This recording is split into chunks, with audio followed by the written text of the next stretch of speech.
Bismillahirrahmanirrahim.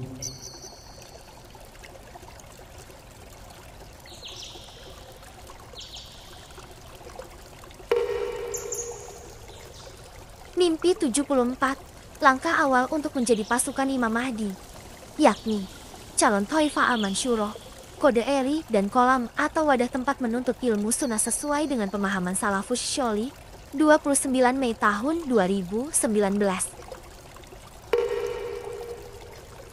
Aku bermimpi sedang berkumpul dengan orang-orang sekampung. Di antara kami banyak para ibu-ibu. Kami sedang melihat tetangga kami yang sedang membuat kolam yang lumayan besar. Ukurannya sekitar ukuran 4 kali 6 meter dan dalamnya 2 meter. Kolam itu baru jadi dan semennya masih basah. Tapi Bu Eri, wanita pemilik kolam itu, sudah terburu-buru mengairinya sehingga airnya menjadi keruh. Aku ingin masuk ke dalam kolam untuk mencoba kedalamannya. Lalu aku masuk ke kolam itu dan setelah itu aku menepi. Tapi aku jadi sangat heran karena semen yang tadinya masih basah itu seketika bisa kering. Lalu aku keluar dari kolam itu. Dalam mimpi ini, Pak Fihan Syahidu, suami dari wanita pemilik kolam itu, adalah pengurus jamaah Salafi di kampungku, dan mereka sekeluarga baru membangun sekolah sunnah mulai dari PAUD dan SD, yang sesuai dengan pemahaman Salafus Syoli.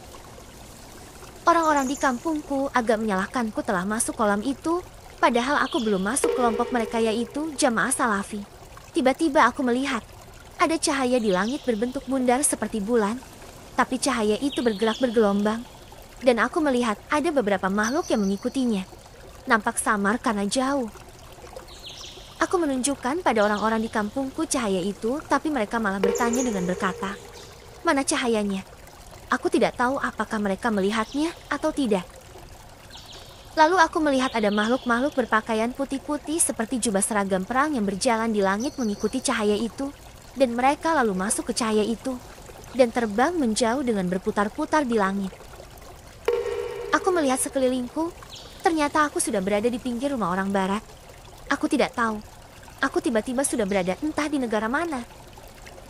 Tiba-tiba aku mendengar suara dari arah atas, seperti suara menderu. Aku sangat kaget, karena aku melihat ada piring terbang di atas atap rumah. Lalu aku masuk dan memberitahu keluarga yang ada di dalam rumah itu dengan menggunakan bahasa mereka. Dalam mimpi ini, aku melihat diriku sangat fasih menggunakan bahasa mereka. Mereka segera mengambil senapan dan lari keluar menjauh dari rumah. Aku melihat seorang nenek yang sedang memasak di dapur. Nenek itu seakan tidak tahu ada apa di luar rumah. Ia sibuk mengaduk masakannya. Sepertinya dia tidak melihat dan mendengar ada piring terbang itu.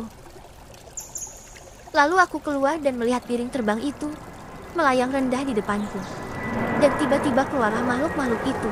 Kepala mereka botak, tapi putih bersih dan mereka membawa senjata. Mereka mengabaikanku dan tidak menyerangku.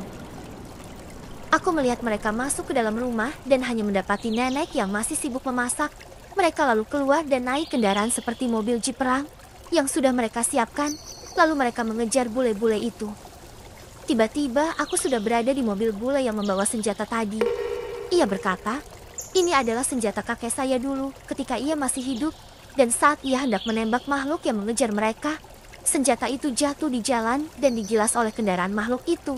Aku tidak tahu makhluk itu makhluk baik atau jahat. Wajahnya berbeda, tapi mereka nampak tidak mengerikan, mirip manusia tapi sedikit berbeda. Mereka memakai baju putih dan celana hitam longgar, kepala botak, kulit mereka putih bersih tanpa noda, sedikit berbeda bentuk mata, hidung dan bibir. Saat aku melihat mereka masih mengejar di semua tempat, lalu aku terbangun.